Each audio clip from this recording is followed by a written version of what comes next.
Morning మ్యాగజైన్కి స్వాగతం. ప్రముఖ దినపత్రికలో వస్తున్న వార్తలు వెనకాల జరుగుతున్న పరిణామాలు చూద్దాం.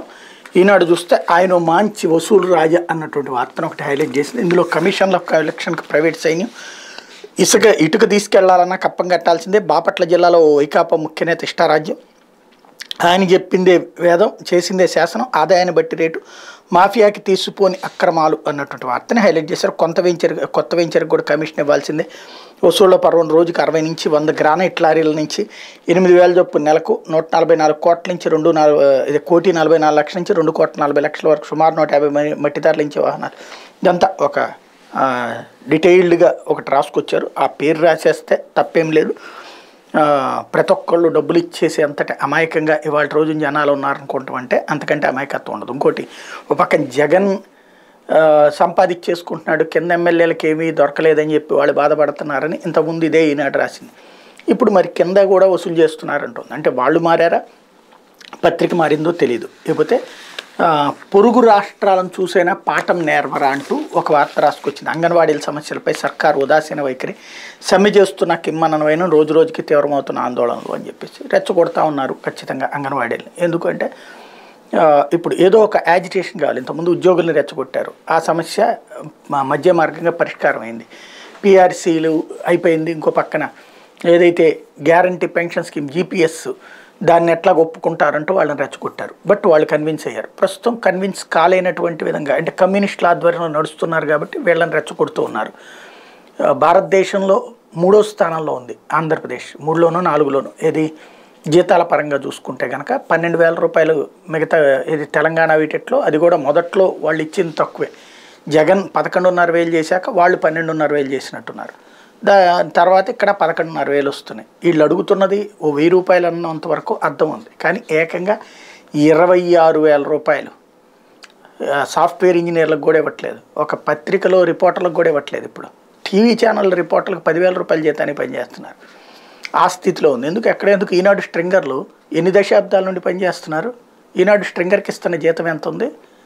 వార్తకి ఎంత అనిస్తారు, స్కేల్తో కొలిచిస్తారు. అట్లాంటిది ఈనాడు మళ్ళీ వీళ్ళని రెచ్చగొడతా ఉంటుంది. అంటే తాము చేయలేంది ప్రైవేట్ సెక్టార్లో డబ్బులు బాగా కోట్లు సంపాదిస్తూ ఫిలిం సిటీలు కట్టుకుని కళామందిర్లు పెట్టుకుని అదేది వాళ్ళకి ఉన్నాయి కదా బట్టల కొట్లు, వాళ్ళకి సంబంధించినటువంటి పచ్చళ్ళ బిజినెస్ కానీ ఇన్ని పెట్టుకున్నటువంటి వాళ్ళు వాళ్ళ స్ట్రింగర్కి అసలు దాని మొత్తానికి గుండెకాయ లాంటి ఈనాడు స్ట్రింగర్కి జీతం ఇస్తున్నారా? కమిషన్ ఏది ఇంతని చెప్పి స్కేల్ ఇంతని ఇస్తుంటారు ఇన్నేళ్ల నుంచి. ఈనాడు పుట్టినప్పటి నుంచి అంతే ఉంది. రూపాయి కమిషన్ పెంచారు, అంతకు మించి ఏం లేదు. అట్లాంటి వాళ్ళు ఇక్కడ వీళ్ళకి సంబంధించి మాత్రం చాలా విచిత్రమైనటువంటి లెక్కలు చెప్తూ ఉంటారు. లేకపోతే వైకాపా నుంచి వలసలు మొదలయ్యాయి. తన సినిమా అయిపోయిందని జగన్కి అర్థమైంది, అందుకే ఎమ్మెల్యేల మార్పు, మహిళలకు ఉచిత బస్సు ప్రయాణం మా హామీ, దాన్ని తాను అమలు చేస్తానంటున్నారు చంద్రబాబు నాయుడు. ఇక్కడే కొంత విచిత్రమైనటువంటిది ఉంటుంది. ఆ వలసలు అంటూ ఏదో మొన్న 4 కుటుంబాలు 10 కుటుంబాలు అన్నట్టుంది. మేబీ రావచ్చేమో క్రిందసారి 23 మంది ఎమ్మెల్యేలు వస్తే ఏమైంది. రెండోది ఇక్కడ తన సినిమా అయిపోయిందని జగన్కి అర్థమైంది. ఇంతకీ చంద్రబాబు గారి సినిమా ప్రారంభమైనప్పుడు పవన్ కళ్యాణ్ ఎందుకు అవసరం అయ్యారు, ప్రశాంత్ కిషోర్ ఎందుకు అవసరం అయ్యారు, ఇంతమందిని భారతీయ జనతా పార్టీ వెనకాల ఎందుకు పడుతున్నారు? జగన్ సినిమా అయిపోతే బాబు గెలవాలి కదా, మరి గెలవరని ఎందుకు అనుమానం వచ్చింది? ఎందుకని అంత తాపత్రయపడుతున్నారు? అది కదా అసలు సమస్య. ఎలక్షన్స్ 3 నెలల ముందు కూడా ఇంకా వాళ్ళని వీళ్ళని వెతుక్కునేటువంటి పరిస్థితుల్లో ఉన్న చంద్రబాబు గారు అవతల వాళ్ళ పరిస్థితి అయిపోయిందని చెప్తున్నారు. అది ఇక్కడ విచిత్రం. అయితే పారదర్శక ఓటర్ల జాబితా ఎన్నికల సంఘం ఇది. ఏపీలో తమాపరా భేదాలతో జాబితా తయారవుతుంది. రామ్ ఇన్ఫోటెక్ ఏటా 68 కోట్ల చెల్లింపులు సందేహాస్పదం. ఓటు హక్కుపై అవగాహనకు స్వచ్ఛందంగా ముందుకు రావాలంటే ఈనాడు ఈటీవీ ఆంధ్రప్రదేశ్ ఫోన్-ఇన్లో మాజీ ఎస్సీసీ నిమ్మగడ్డ రమేష్ కుమార్. ఇప్పుడు కొత్తగా ఒక కాన్సెప్ట్, అంటే మనం ఎవరి మీదనైనా బురద చల్లాలంటే ఉట్టి మనమే వార్తలు రాస్తుంటే వాళ్ళు పరువు నష్టం దావా వేయచ్చు, వేరే కేసు వేయచ్చు. కాబట్టి ఇంకొకటి చేత విమర్శింపజేస్తే భావ ప్రకటన స్వాతంత్ర పక్కు ముసుగులో నడుపుకోవచ్చు. నిమ్మగడ్డ రమేష్ కుమార్ ఎవరు? ఆయన తెలుగుదేశం పార్టీ వీర విధేయుడు. చివరికి ఆంధ్రప్రదేశ్ ప్రజల స్థానిక ఎన్నికల తీర్పునే మార్చేయడానికి స్వయంగా కుట్ర పన్నినటువంటి వాడు, రాజ్యాంగబద్ధ పదవిలో ఉండి ఎన్నికల కమిషనర్ హోదాలో ఉండి పచ్చి దగా చేసినటువంటి వాడు. కరోనా టైంలో ఏం నాటకాలు ఆడారన్నది ఓపెన్ సీక్రెట్. స్థానిక సంస్థల ఎన్నికలు నిర్వహించాలన్నారు, నిర్వహించిన తర్వాతన పంచాయతీ ఎన్నికల్లో వైసీపీ భారీగా గెలవగానే 80% సీట్లు రాగానే కథ మార్చేసి అర్జెంటుగా ఎన్నికలు వాయిదేశారు కావాలని చెప్పేసి. ఆ తర్వాతన ఎన్నికలు పెట్టమని ప్రభుత్వం అడిగితే కరోనా వంక పెట్టి డ్రాగన్ చేస్తూ వచ్చారు. కరోనా టైంలోనే మొదటి ఎన్నికలు నిర్వహించారు. ఆ తర్వాత కరోనా సంబంధం లేదు, ఇదే కరోనా కారణంగా పెట్టనన్నారు. చివరికి కోర్టుల జోక్యంతో ఎన్నికలు పెట్టారు.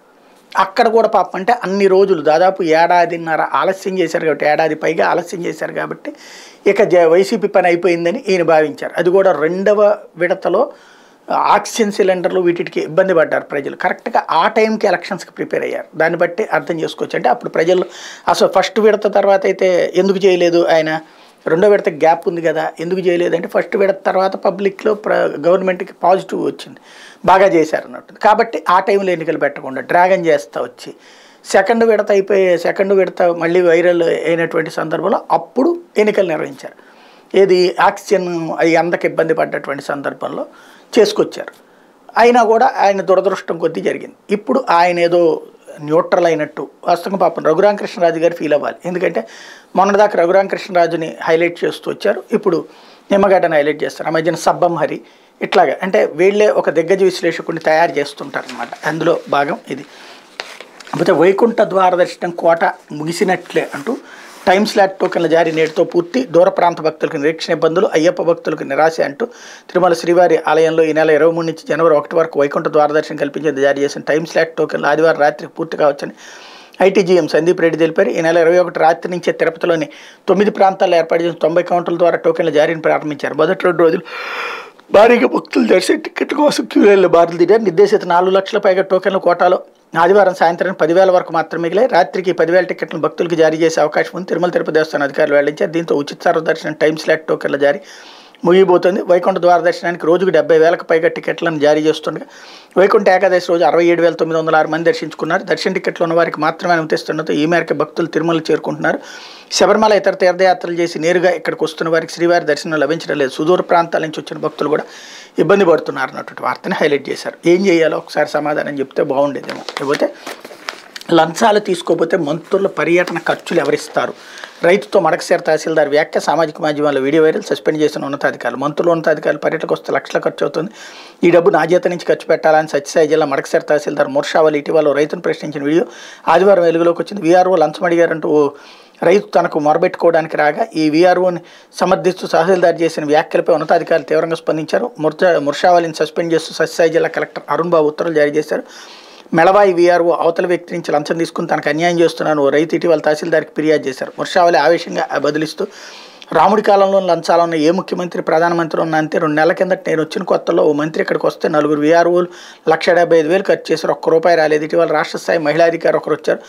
అమ్మ ఒక టెర్రర్ అట, బెడ్రూమ్లోకి రాకూడదట, ఈమె తినడానికి భారీ మెనూ ఇచ్చారు, దాన్ని చూస్తే భయపడిపోతారు అని మడకశిరలో దొరకవు, హిందూపురం నుంచి తెప్పించాలి, పాన్ కేక్ బెంగళూరులో దొరుకుతుంది, ఈ మెనూ ఖర్చు తహసీల్దార్ భరిస్తాడా, అంతా వీఆర్ఓలతోనే తెప్పిస్తాం, వీటికి మీ దగ్గర తీసుకున్న డబ్బే ఇస్తాం, లేకపోతే మా జీతాల్లోంచి ఖర్చు చేయాలని ప్రశ్నించారు. ఒంటిపైన ఉన్న కొన్ని పుండ్లు అందరికీ చూపించలేమని, వైద్యుడికి మాత్రమే చూపిస్తాను, మా పరిస్థితి అట్లాగే ఉందని వ్యాఖ్యానించారు. దీన్ని తీవ్రంగా పరిగణించిన కలెక్టర్ అరుణ్ బాబు ముర్షావలిని సస్పెండ్ చేస్తూ ఆదివారం రాత్రి ఉత్తర్వులు ఇచ్చారు. చాలా కరెక్ట్ మాట, ఆయన చెప్పింది నిజం. ఇదివరకటి రోజుల్లో అదంతా కూడా రేషన్ డీలర్లను ఎత్తినేసేవాళ్ళు. ఇప్పుడు రేషన్ డీలర్లకే ఆదాయం దొంగ మార్గాల్లో సంపాదించుకోవడానికి లేదు కాబట్టి వాళ్ళు పెట్టడానికి సిద్ధపడట్లేదు. కాబట్టి ఇప్పుడు అంతా రెవెన్యూ శాఖ మీదనే పడుతోంది. వీళ్ళు లంచాలు తీసుకుని ఆ డబ్బులతో సరి చేస్తున్నారు. ఈ వ్యవస్థకి పరిష్కారం కావాలి కానీ అధికారి సస్పెన్షన్ కాదు. అధికారి సస్పెండ్ చేస్తే ఏం ఒరుగుతుంది? ఇక్కడ నిజంగా డబ్బులు ఇస్తున్నారా? మంత్రులు వచ్చినప్పుడు పర్యటనలకి డబ్బులు ఎవరు ఇస్తున్నారు? వాళ్ళకి భోజనాలు మెనూలు ఇవన్నీ ఎవరు పెడుతున్నారు? ప్రతి జిల్లాకే కాదు, ప్రతి జిల్లాకు ఓ బడ్జెట్ ఉండాలి. మంత్రులు వచ్చినప్పుడు లేకపోతే ఉన్నతాధికారులు వచ్చినప్పుడు ఆ బడ్జెట్లోండి ఖర్చు పెట్టాలి. అలాంటి సిస్టమ్ లేనప్పుడు ఖచ్చితంగా ఇదే మాట్లాడతారు. వాళ్ళ జేబుల్లోంచి తీసుకొచ్చి ఎందుకు పెట్టాలి ఇక్కడ?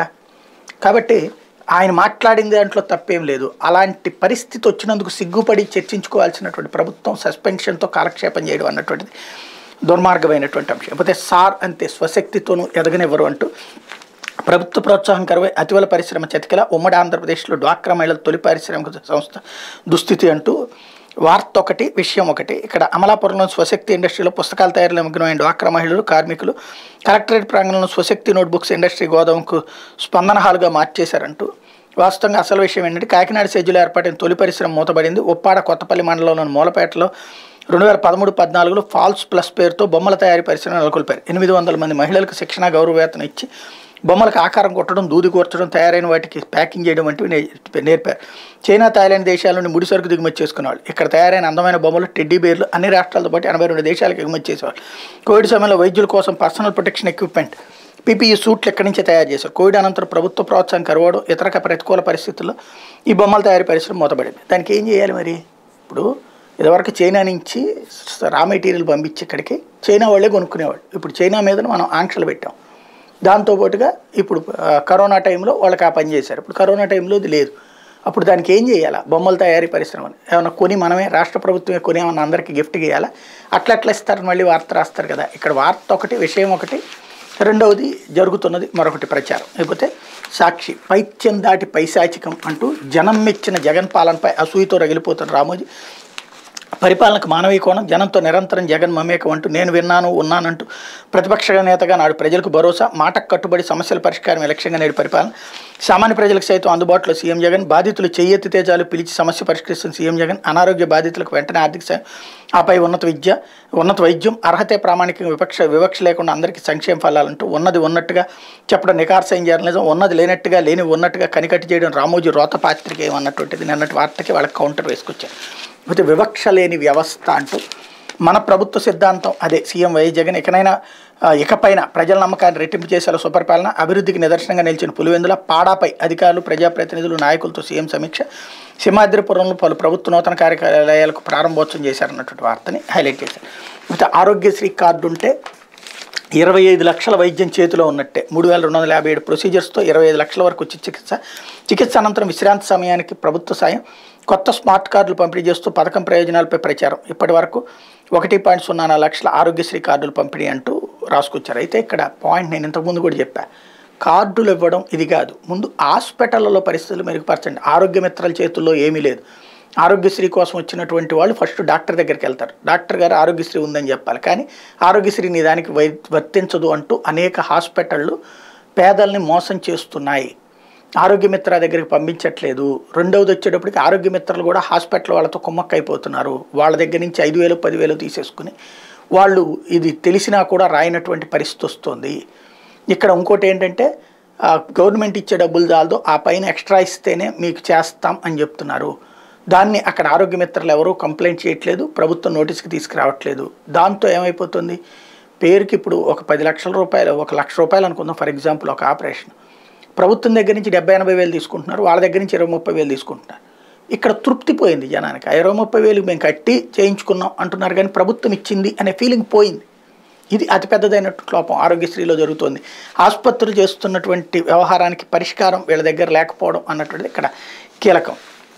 లేకపోతే పని నుంచి బడికి అంటూ విద్యార్థులుగా మారుతున్న బాల కార్మికులు 1506 మందికి వెట్టి నుంచి స్వేచ్ఛ, రాష్ట్రానికి చెందిన 897 మందిని బడిలోకి చేర్చిన సిఐడి సత్ఫలితాలను ఇస్తున్న ఆపరేషన్ స్వేచ్ఛ అంటూ బాల కార్మికులుగా షాపుల్లో లేకపోతే కనుక చిన్నపిల్లలు 14 ఏళ్ల లోపోళ్ళని కనుక ఆ స్కూళ్ళలో కానీ ఎక్కడైనా సరే పనులకు పెట్టుకుంటే అది నేరం, వాళ్ళని తీసుకొచ్చేటువంటి బాధ్యతను ఒకటి పర్ఫెక్ట్గా చేసుకొస్తున్నాం అన్నటువంటి విషయాన్ని చెప్పుకొచ్చారు. లేకపోతే ఆంధ్రజ్యోతి వచ్చేటప్పటికి హక్కు లేదు హంబక్కే అంటూ పనికిరాని జగనన్న గృహ హక్కు పథకం పత్రాలు నాటి రిజిస్ట్రేషన్ అంటూ సగర్వంగా చెప్పారు. ఓటీఎస్ పేరుతో పేదలకు ముక్కుపిండి వసూళ్లు, గ్రామాల్లో 10,000 పట్టణాల్లో 20,000, అది దశాబ్దాల క్రితం కట్టించిన నెలకు బకాయిలు, ఉత్తుత్తి పత్రాలు ఇచ్చి మోసం అంటూ మహిళల ఆవేదన అంటూ మీ ఇంటికి అత్యంత వివాదరహిత ఆస్తిగా మార్చి రిజిస్ట్రేషన్ చేసిస్తున్నామని సగర్వంగా తెలియజేస్తున్న పేదవాళ్ళకి మంచి చేస్తుంటే జీర్ణించుకోలేని వారు ఎవరైనా వచ్చి అడిగితే మీ ఇళ్ళు స్థలాలకు రేట్లు పెరిగితే మా ఇళ్ళు స్థలాలకు రేట్లు పెరగద్దా అని అడగండి, ఓటీఎస్ లేకుండా మా ఇళ్ళు కొంటారని నిలదీయండి అన్నటువంటి వార్తని హైలైట్ చేస్తూ అయ్యో అక్కడ ఏం జరగట్లేదు అన్నట్టు ఒకసారి గ్రౌండ్ లెవెల్కి వెళ్తే తెలుస్తుంది. ఇదివరకటి రోజుల్లో 5 లక్షలు 10 లక్షలకి కొనేటువంటి ఇళ్ళు ఇవాళ 20 లక్షల దాకా అమ్ముడుపోతున్నాయి, 20-25 లక్షలు. ఆ పక్కనే ఇల్లు అదే రేంజ్లో ఉంటుంది. వీళ్ళది వచ్చేటప్పటికి కాగితాలు కాబట్టి ఉండేది కాదు. ఎవరికి నష్టం ఉంటుందంటే ఇంతకుముందు అట్లాంటి పేదవాళ్ళ దగ్గర కొనుక్కున్న వాడికి అది వర్తించదు, వాళ్ళ పేరుతో రాదు, వాళ్ళకి అసాధ్యమేమో కానీ డైరెక్ట్గా వాళ్ళ పేరు రిజిస్టర్ అయినటువంటి వాళ్ళకి ఫుల్ హ్యాపీ, వాళ్ళకి పండగ చేసుకుంటున్నారు. అది తెలిసినా కూడా తెలియనట్టు కొంచెం డౌట్ చేయాలి. ఏదైనా సరే మంచిదాన్ని కొంచెం పక్కకి మళ్లించాలి. లేకపోతే సర్కార్ కళ్ళకి వెంకటరెడ్డి గంతలు అంటూ సర్వేరాళ్ల కొనుగోళ్లలో అవినీతి లేదట, నిజాలు పాతిపెట్టి ప్రభుత్వానికి నివేదిక, కీలకమైన ఆరోపణలపై దాటవేత, అధికారులు నిజాయితీ పరులని కితాబు, సీఎం సీఎస్ ప్రశంసించారని గొప్పలు, గనులాధికారి విచారణ తీరేవేరు. వీళ్ళు ఒక వార్త రాస్తారు, వీళ్ళే బురచ్చలుతారు, దాని మీద దర్యాప్తుకు ఒక అధికారిని వేస్తే ఆ అధికారి వీళ్ళు చెప్పినట్టు రాయిస్ ఇవ్వకపోతే కనుక ఆటోమేటిక్గా అతను కూడా అమ్ముడుపోయినట్టే. అదేందో పాపం ఊరికనే అందరూ అమ్ముడుపోతారు, ఆంధ్రజ్యోతి తప్ప. అదొక్కటే అమ్ముడుపోదు అనమాట. అది జనాలు నమ్ముతున్నారా ఒకసారి ఆలోచించుకోవాల్సిన అంశం. లేకపోతే లోకేష్కి షర్మిల క్రిస్మస్ గిఫ్ట్స్, జగన్ శిబిరంలో కలకలం, నిన్న పీకే నేడు చెల్లెలు. తాజా పరిణామాలపై సర్వత్రా ఆసక్తి. వైఎస్ఆర్టీపీ నాయకులు వైఎస్ షర్మిల క్రిస్మస్ సందర్భంగా టీడీపీ జాతీయ ప్రధాన కార్యదర్శి లోకేష్కి ఆదివారం స్పెషల్ గిఫ్ట్స్ పంపారు. దీనిపై ఎక్స్ వేదికగా ఆయన కృతజ్ఞతలు తెలిపారు. క్రిస్మస్ గిఫ్ట్స్ అందించినందుకు నా హృదయపూర్వక ధన్యవాదాలు. మీకు మీ కుటుంబ సభ్యులకు నారా కుటుంబం క్రిస్మస్ న్యూ ఇయర్ శుభాకాంక్షలు తెలియజేస్తుందని పేర్కొన్నారు. ఈ పరిణామం రాజకీయ వర్గాల్లో తీవ్ర ఆసక్తి రేపింది. ఎందుకంటే మొన్నటి వరకు సీఎం జగన్తో అత్యంత సన్నిహితంగా వెలిగి 2019 ఎన్నికల్లో ఆయనకి రాజకీయంగా ఉపయోగపడినటువంటి చెల్లెలు అన్నటువంటి వార్తను రాసుకొచ్చారు. అది ఇవాళ కొత్త ఉంది. ఆవిడ షర్మిల వెళ్ళిపోవడం కానీ, లేకపోతే అన్నతో కలవకపోవడం కానీ రాజకీయ పరంగా రేపో మాపో కాంగ్రెస్ పార్టీకి ఇక్కడికి తీసుకొస్తాం అన్నటువంటి కాన్సెప్ట్ కాంగ్రెస్ ప్రయత్నిస్తుంది. కాకపోతే లోకేష్ గిఫ్ట్లు పంపించడం అన్నటువంటిది ఇక్కడ కీలకమైనటువంటి మంచి వార్త, విషయం నో డౌట్. అందులో సంచలనం సృష్టించేటువంటి అంశం. అంటే తను తెలుగుదేశంతోనే కలవడానికి సిద్ధంగా ఉంది అన్నటువంటి సంకేతం ఇక్కడ స్పష్టంగా కనబడుతుంది. లేకపోతే రెజ్లింగ్ సమాఖ్య సస్పెన్షన్ అంటూ కేంద్ర క్రీడా మంత్రిత్వ శాఖ అనూహ్య ఆదేశం, తదుపరి ఉత్తర్వులు జారీ చేసే వరకు అమలు. జూనియర్ టోర్నీల నిర్వహణపై ప్రకటనతోనే విధి విధానాలు ఉల్లంఘించారంటే ఆక్షేపణ. అడ్హాక్ కమిటీ వేయాలని ఐఓఏకి సూచన. వివాదాస్పద బ్రిజ్భూషణ్కి సన్నిహితుడితడు.